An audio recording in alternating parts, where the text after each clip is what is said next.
안녕하세요. 주식경제 유토피아 추토피에 오신 것을 환영합니다. 자, 2024년 4월 미국 증시 전망 시작할 거고요. 자, 비가 가끔 오기도 하겠지만 이후 맑은 날씨가 계속 이어질 것으로 보입니다. 여러분들은 이거를 잊으면 안 됩니다. 상반기 증시는 왜 구름이 덮었어요? 자, 악재가 계속해서 나올 수밖에 없는 그런 상황이다. 그러면 이 악재 어떤 것들이 있을까요? 중동 문제로부터 시작되는 것이지만 결국에는 국제유가의 상승 그리고 인플레이션, 이 키워드가 계속해서 올해 내내 여러분들을 괴롭힐 겁니다. 자, 그렇지만 어느 한정적인 범위를 넘어서기 이전까지는 여러분들은 증시를 긍정적으로 보셔야 되고, 연준의 금리 인하를 여러분들이 의심해서는 안 됩니다. 분명히 연준은 금리 인하를 곧 단행할 가능성이 높습니다. 그러나 당장 5월에 금리 인하를 하고 그럴 수 있는 상황은 아니겠죠. 그래서 이런 것들을 좀 살펴보면서 증시를 바라볼 필요가 있고, 제가 이제 이 구름을 아직 거두지 않은 이유, 자, 한국 증시는 꽃밭을 제가 표현을 했는데 얘는 왜 아직 날씨를 바꾸지 않았냐?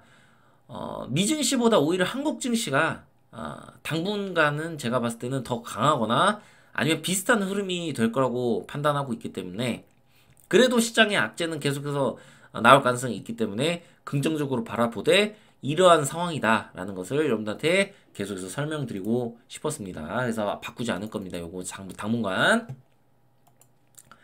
자, 오늘 이 영상을 보시면 4월 미국 증시를 어떻게 바라봐야 되는지 여러분들이 참고하실 수 있을 거고요. 멤버십 후원 하실 분들은 하시고 주식 투자 사업 교육 컨텐츠 보시면 좋을 것 같습니다. 구독과 좋아요 알림 설정은 무조건 하셔야겠죠. 뉴스하고 차트 분석 보고 끝내겠습니다. 자, 뉴스는 제가 오늘은 뭐 크게 많이 볼 게 없어서 3개 정도 보겠습니다. 자, 파월이 2월에 물가 원하는 수준 근접했지만 금리 인하 서두르지 않아. 자, 왜 이런 이야기를 할까요? PC 개인 소비 지출 가격 지수가 생각보다 잘 나왔어요. 그쵸?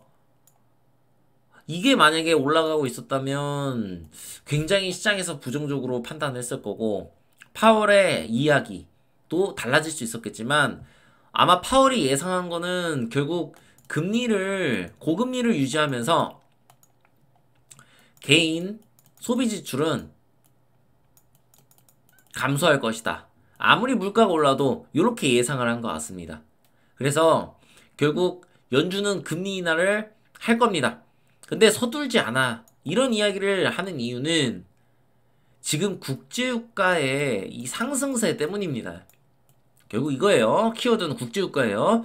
국제유가가 예를 들어서 100달러를 넘어가서 110달러 이렇게 되면 금리 인하가 수개월 뒤로 미뤄질 수도 있습니다. 그래서 뭐 6월에 금리 인하 설이 지금 가장 유력한데 이게 갑자기 11월로 밀린다든지 이런 일들이 벌어질 수 있단 말이에요. 그래서 국제유가의 상승을 우리는 계속해서 추적을 해 나가야 되는데, 절대로 이 국제유가 때문에 증시가 폭락 온다 이렇게 생각하시면 안 된다. 그걸 다시 한번 말씀드리고, 자, 이스라엘 보겠습니다.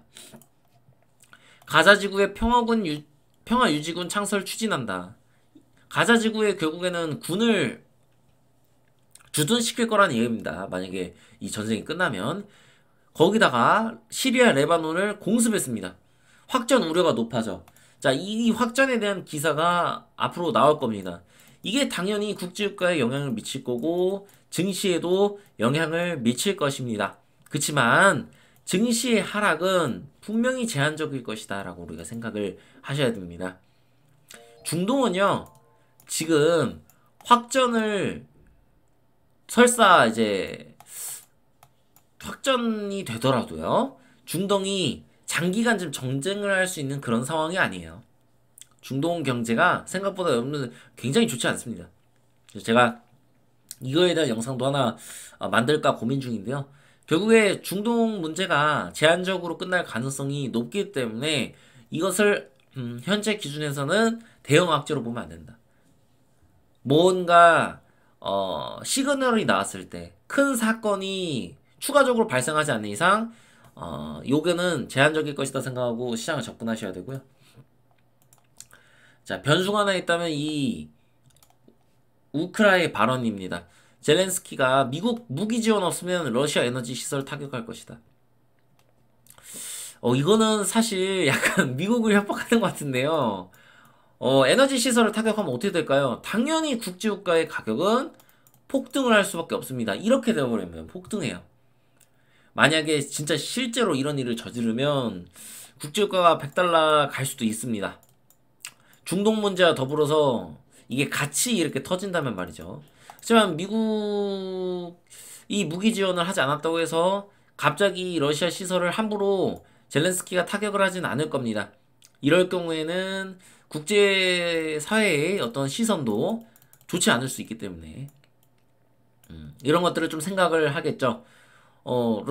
러시아의 어떤 러시아 에너지 이걸 타격을 하면 국제유가에 영향을 끼치는데 이 과정에서 세계 경제에 영향을 줄 수 있기 때문에 젤렌스키 입장에서는 한번 으름장을 놓는 것이다. 미국이 무기 지원을 계속 해주기를 바라고 있는 거예요. 근데 미국뿐만 아니라 유럽이 결국에는 앞으로 나설 겁니다. 프랑스도 그렇고요. 이 과정에서 충돌이 있을 수 있기 때문에 러시아하고 이런 것들이 4월에 좀 잠재적인 악재로 부상이 될 수가 있다. 이 점들을 여러분들이 생각하시고 시장을 보셔야 됩니다. 자, 차트 보겠습니다. 자, 차트를 봤을 때 여기서 추가적인 상승이 이렇게 더 나오고 끝나지는 않았습니다. 그렇지만 지금 여러분들 나오는 악재들에 비해서 미증시는 굉장히 강하다라고 여러분들이 보셔야 되고요. 4월에 결국에 CPI가 상당히 좋지 않게 나올 겁니다. 왜 그러냐면 3월에 국제유가가 2월보다 더 올라서 끝났기 때문에 CPI가 어쨌든 좋지 않게 나올 가능성이 있어요. 그렇지만 이거는 이미 다 알고 있는 사실이에요. 여러분들 알고 있는 사실이기 때문에 이것 때문에 뭐 큰 악재가 돼서 시장이 무너질 것이다 이렇게 생각하시면 안 된다. 여기서 지금 차트를 봐도 알겠지만 이미 고점을 갱신하고 계속해서 추세가 상향되는 이런 모습을 보이고 있고요. 60일선을 이탈하는 상황도 현재 4월에 연출이 될 수도 있습니다. 추가적으로 어떤 악재가 나오냐에 따라. 그렇지만 제한적일 겁니다. 제한적일 거고 오히려 만약에 얘가 60일선을 이렇게 터치하는 이런 그림이 나온다. 뭐 17,000 나스닥 이 선물 기준으로 뭐 200, 뭐 17,000 초반 이렇게 떨어지면 오히려 이것은 매수의 기회가 될 수 있다. 이렇게 떨어지는 것조차 너무 큰 기대를 하면 안 된다. 여기까지 안 갈 수도 있어요. 그냥 60일선 이렇게 지지하고 이렇게 해서 우상향할 수 있는 이런 가능성들이 있기 때문에 결국 나스닥은 2만을 향해 나아갈 것이다. 이것을 여러분들 의심하시면 안 돼요. 이런 악재들이 있지만 이런 악재들이 조금씩 해소되고 결국에 연준의 금리 인하가 단행된다는 소식이 나오면 미증시는 추가적으로 상승을 할 수밖에 없어요. 만약 미 연준이 금리 인하를 하고 나서 증시가 폭락을 하는 시나리오가 나오려면 지금 상황에서 국제유가가 예를 들어서 여러분들 100달러를 이미 넘은 상태예요. 그런데 연준이 금리 인하를 하겠대. 자, 그럼 여러분들 이거 어떻게 해석해야 돼요? 100달러가 넘었는데 연준이 금리 인하한다는 얘기는 당연히 무언가 지금 경기 침체에 대한 우려 때문에 금리 인하를 하는 걸로밖에 보이지 않는 거죠. 방금 파월의 이야기를 여러분들이 보셨을 겁니다. 뉴스를 통해. 파월이 뭐라 그랬습니까? 미국이 아직 강하니까 금리 인하를 서두를 필요 없어. 뭐 큰 문제가 되지 않아. 이렇게 얘기했는데 갑자기 뭐 국제유가 100달러가 넘었어요.